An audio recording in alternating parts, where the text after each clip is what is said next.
Cold Comfort Farm by Stella Gibbons. Chapter 1. The education bestowed on Flora Post by her parents had been expensive, athletic, and prolonged, and when they died within a few weeks of one another during the annual epidemic of the influenza or Spanish plague which occurred in her 20th year, she was discovered to possess every art and grace save that of earning her own living. Her father had always been spoken of as a wealthy man, but on his death his executors were disconcerted to find him a poor one. After death, duties had been paid, and the demands of creditors satisfied, his child was left with an income of £100 a year, and no property. Flora inherited, however, from her father a strong will and from her mother a slender ankle. The one had not been impaired by always having her own way, nor the other by the violent athletic sports in which she had been compelled to take part, but she realized that neither was adequate as an equipment for earning her keep. She decided, therefore, to stay with a friend, a Mrs. Smiling, at her house in Lambeth, until she could decide where to bestow herself and her £100 a year. The death of her parents did not cause Flora much grief, for she had barely known them. They were addicted to travel and spent only a month or so each year in England. Flora, from her 10th year, had passed her school holidays at the home of Mrs. Smiling's mother, and when Mrs. Smiling married, Flora spent them at her friend's house instead. It was therefore with the feelings of one who returns home that she entered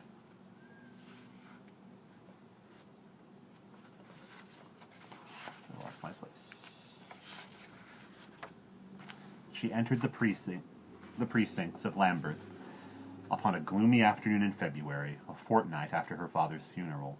Mrs. Smiling was fortunate in that she had inherited house property in Lambeth before the rents in the district soared to ludicrous heights. Following the tide of fashion as it swung away from Mayfair to the other side of the river, and the stone parapets bordering the Thames, because, as a consequence, the sauntering ground of Argentinian women and their bull terriers, her husband, she was a widow, had owned 3 houses in Lambeth, which were bequeathed to her. One in Mouse Place was the pleasantest of the 3, and faced with its shell fanlight the changing Thames. Here Mrs. Smiling lived, while the other 2, one had been pulled down in a garage perpetrated upon its site, and the third, which was too small and inconvenient for any other purpose, had made into the old diplomacy club. The white porcelain geraniums, which hung in baskets from the little iron balconies of one Mouse Place, did much to cheer Flora's spirits as her taxi stopped before its door. Turning from the taxi to the house, she saw that the door had already been opened by Mrs. Smiling's butler, Sneller, who was looking down upon her with dim approval. He was, she reflected, almost rudely like a tortoise, and she was glad her friend kept none as pets, as they might have suspected mockery. Mrs. Smiling awaited her in the drawing-room overlooking the river. She was a small Irish woman of 26 years, with a fair complexion, large grey eyes, and a little crooked nose. She had 2 interests in life. One was the imposing of reason and moderation into the bosoms of some 15 gentlemen of birth and fortune who were madly in love with her, and who had flown in such remote places as the John Song Law, Lake Malumbalumba, and the Quanhattons, because of her refusal to marry them. She wrote to them all once a week, and they, as her friends knew to their cost, for she was ever reading aloud boring bits from their letters, wrote to her. These gentlemen, because of the hard work they did in savage foreign parts, and of their devotion to Mrs. Smiling, were known collectively as Mary's Pioneers O, a quotation from the spirited poem by Walt Whitman. Mrs. Smiling's second interest was her collection of braziers, and her search for the perfect one. She was reputed to have the largest and finest collection of these garments in the world. It was hoped that on her death it would be left to the nation. She was an authority on the cut, fit, color, construction, and proper functioning of braziers, and her friends had learned that her interest, even in moments of extreme emotional or physical distress, could be aroused and her composure restored by the hasty utterance of the phrase, "I saw a brazier today, Mary, that would have interested you." Mrs. Smiling's character was firm and her taste civilized. her method of dealing with wayward human nature when it insisted on obtruding its grossness upon her scheme of life was short and effective. She pretended things were not so, and usually after a time they were not. Christian Science is perhaps a larger organization, but seldom so successful.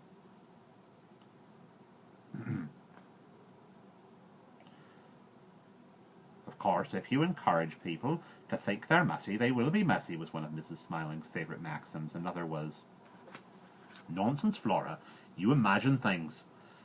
Yet Mrs. Smiling herself was not without the softer graces of imagination.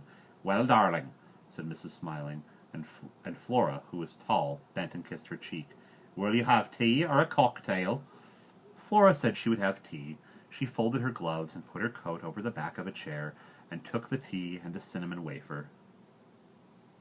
Was the funeral awful? Inquired Mrs. Smiling. She knew that Mr. Post, that large man who had been serious about games and contemptuous of the arts, was not regretted by his child, nor was Mrs. Post, who had wished people to live beautiful lives and yet be ladies and gentlemen. Flora replied that it had been horrid.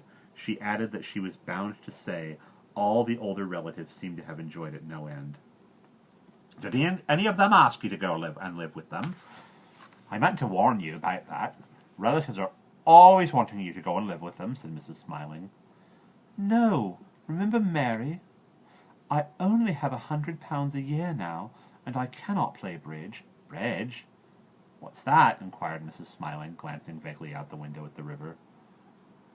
What curious ways people have of passing their time, to be sure. I think you are very fortunate, darling, to have got through those dreadful years at school and college, where you had to play all those games without getting to like them yourself. How did you manage it? Flora considered. Well, first of all, I used to stand quite still and stare at the trees and not think about anything. There were usually some trees about for most games. You know, are played in the open air, and even in the winter the trees are still there. But I found that people would bump into me, so I had to give up standing still and run like the others. I always ran after the ball because, after all, Mary, the ball is important in the game, isn't it? Until I found they didn't like me doing that, because I never got near it or hit it or did whatever you're supposed to do to it. So then I ran away from it instead. But they didn't seem to like that either, because apparently people in the audience wondered what I was doing out on the edge of the field all by myself, running away from the ball whenever I saw it coming near me. And then a whole lot of them got at me one day after one of the games was over and told me I was no good. And the games mistress seemed quite worried and asked me if I really didn't care about lacrosse. That was the name of the game, and I said no, I was afraid I didn't really. And she said it was a pity because my father was so keen, and what did I care about? So I said, well, I was not quite sure, but on the whole I thought I liked having everything very tidy and calm all around me, and not being bothered to do things, and laughing at the kind of joke other people didn't think at all funny, and going for country walks, and not being asked to express opinions about things, like love, and isn't so-and-so so peculiar. So then she said, oh, well, didn't I think I could try to be a little less slack because of father? And I said, no, I was afraid I couldn't. And after that she left me alone, but all the others still said I was no good. Mrs. Smiling nodded her approval, but she told Flora that she talked too much. She added, now, about this going to live with someone, of course you can stay here as long as you like, darling, but I suppose you will want to take up some kind of work sometime, won't you, and earn enough to have a flat of your own? What kind of work? Asked Flora, sitting upright and graceful in her chair. Well, organizing work, like I used to do, for Mrs. Smiling had been an organizer for the LLC before she married. Diamond Todd Smiling, the racketeer. Do not ask me what that is exactly, for I've forgotten. It is so long since I did any, but I am sure you could do it. Or you might do journalism, or bookkeeping, or beekeeping. Flora shook her head. I'm afraid I couldn't do any of those things, Mary. Well, what then, darling? Now, Flora, don't be feeble. You know perfectly well that you will be miserable if you haven't got a job, when all your friends have. Besides, £100 a year won't even keep you in stockings and fans. What will you live on? My relatives, replied Flora. Mrs. Smiling gave her a shocked glance of inquiry, for though civilized in her taste, She was a strong-minded and moral woman. "Yes, Mary," repeated Flora firmly. "I am only 19, and I have already observed that, whereas there still lingers some absurd prejudice against living on one's friends, no limits are set either by society or by one's own conscience to the amount one may impose upon one's relatives. Now, I am peculiarly, I think, if you could see some of them, you would agree that that is the word, rich in relatives on both sides of the family. There is a bachelor cousin of father's in Scotland. There is a sister of mother's at Worthing, as though that were not enough, she breeds dogs. A female cousin of mother's lives in Kensington, and there are also some distant cousins, connections of mother's, I believe, who live in Sussex." "Sussex!" mused Mrs. Smiling. "I don't much like the sound of that.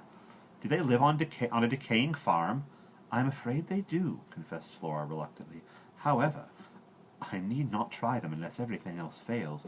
I propose to send a letter to the relatives I have mentioned, explaining the situation and asking them if they are willing to give me a home in exchange for my beautiful eyes and £100 a year." "Flora, how insane!" cried Mrs. Smiling. "You must be mad. Why, you would die after the first week. You know that neither of us has been able to abide relatives. You must stay here with me and learn typing and shorthand, and then you can be somebody's secretary and have a nice little flat of your own. We can have lovely parties." "Mary, you know I hate parties. My idea of hell is a very large party in a cold room where everybody has to play hockey properly." But you put me off what I was going to say. When I have found a relative who is willing to have me, I shall take him or her in hand, and alter his or her character and mode of living to suit my own taste. Then, when it pleases me, I shall marry." "Who, pray?" demanded Mrs. Smiling rudely. She was much perturbed. "Somebody whom I shall choose. I have definite ideas about marriage. As you know, I have always liked the sound of the phrase, 'a marriage has been arranged,' and so it should be arranged. It is not the most important step a moral creature can take. I prefer the idea of arrangement to that other statement, that marriages are made in heaven. My marriage, Mary, will be arranged into heaven." Mrs. Smiling shuddered at the compelling, the almost Gallic cynicism of Flora's speech, for Mrs. Smiling believed that marriages should arise naturally from the union of two loving natures, and that they should take place in churches with all the usual paraphernalia and huggaboo. And so had her own marriage arisen and been celebrated. "But what I wanted to ask you was this," continued Flora. "Do you think a circular letter to all these relatives would be a good idea? Would it impress them with my efficiency?" "No," replied Mrs. Smiling coldly. "I do not think it would. It would be too putting off. You must write to them, of course, making an entirely different letter each time, Flora, explaining the situation, that is, if you really are going to be so insane as to go on with the idea." "Don't fuss, Mary. I will write the letters tomorrow before lunch. I would write them tonight, only I think we ought to dine out, don't you, to celebrate the inauguration of my career as a parasite? I have £10, and I will take you to the New River Club, Angelic Place. Don't be silly. You know perfectly well we must have some men." "Then you can find them. Are any of the pioneeros home on leave?" Mrs. Smiling's face assumed that brooding and maternal look which was associated in the minds of her friends with thoughts of the pioneers-o. "Becky is," she said. All the pioneers had short, brusque nicknames, rather like the cries of strange animals, but this was quite natural, for they all came from places full of strange animals. "And your second cousin, Charles Fairford, is in town," continued Mrs. Smiling. "The tall, serious, dark one." "He will do," said Flora with approval. "He has such a funny little nose." Accordingly, about 20 minutes to 9 that night, Mrs. Smiling's car drove away from Mouse Place, carrying herself and Flora in white dresses, with absurd little wreaths of flowers at the side of their heads, and opposite sat Bicky and Charles, whom Flora had only met a dozen times before. Bicky, who had a shocking stammer, talked a great deal, as people with stammers often loved to do. He was plain and 30-ish, and home on leave from Kenya, and we will pause there.